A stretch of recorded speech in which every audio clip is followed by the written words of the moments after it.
itself shallow and muddy, probably 20 feet across. Dragonflies skimmed above the surface, and weeping willows bowed across it, their slender, pendulous branches fluttering like ribbons.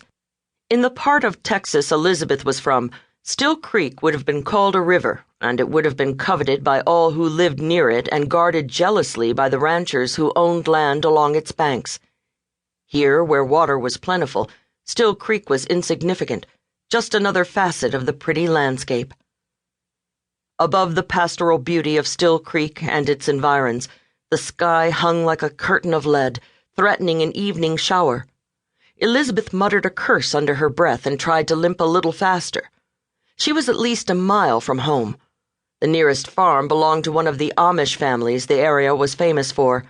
She doubted she would get much in the way of help there.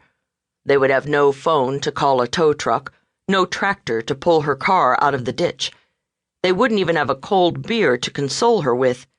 In short, they would be about as much good to her as a bunch of eunuchs at an orgy.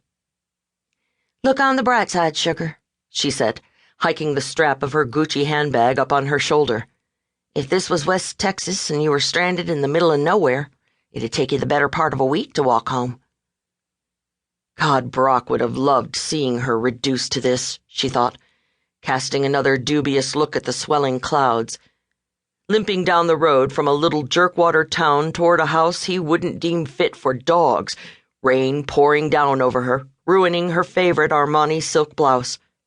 She could picture him, perfect and gorgeous, handsome enough to make Mel Gibson look homely, snickering at her in that mean, superior way of his, like a spoiled little rich kid who'd taken up all his toys and kicked the poor neighbor girl out in the street. For a man so filthy rich, he could be a petty bastard. But there was no point in reviewing that fact now. She snagged back a handful of wind-tossed black hair with her free hand and tucked it behind her ear as she hefted her Kmart vinyl briefcase and kept on walking, gravel biting into the bottoms of her feet through the thin soles of her sandals. There was a message in that, she reckoned. People who had to walk through life wore sensible shoes with thick rubber soles and fat white cotton socks. Rich people wore red Kid Ferragamo sandals with pencil-slim heels and had chauffeurs take them where they needed to go. Rich people had no need for sensible shoes or raincoats. She was no longer a rich person. That in itself wasn't as devastating as it might have been had she been rich all her life.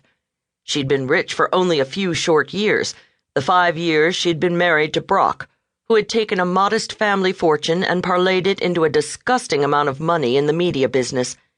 His knack for turning failing newspapers, television, and radio stations into blue-chip businesses had put him on a financial par with the likes of Ted Turner.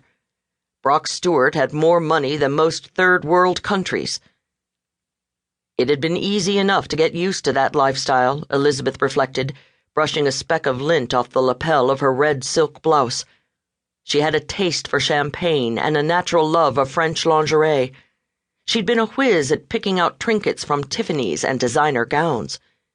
But she still knew how to wear faded jeans. She could still dance the two-step and belt down Lone Star beer. She still knew how to wear boots.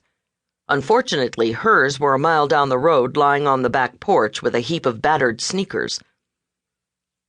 Just ahead, on the north side of the road, stood the tidy Amish farm she'd already disregarded as a source of help. The yard was empty. The house was dark, its curtainless multi-paned windows giving it an air of abandonment. Long, plain wooden benches were stacked like cordwood on the front porch. The only sign of life was a fat ginger cat sitting on the top bench, licking its paw.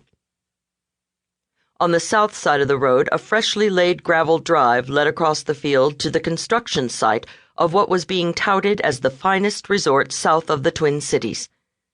The paradox was not lost on Elizabeth. The tourists who came to see the Amish and their simple rustic way of life would be staying just across the road in 20th century splendor.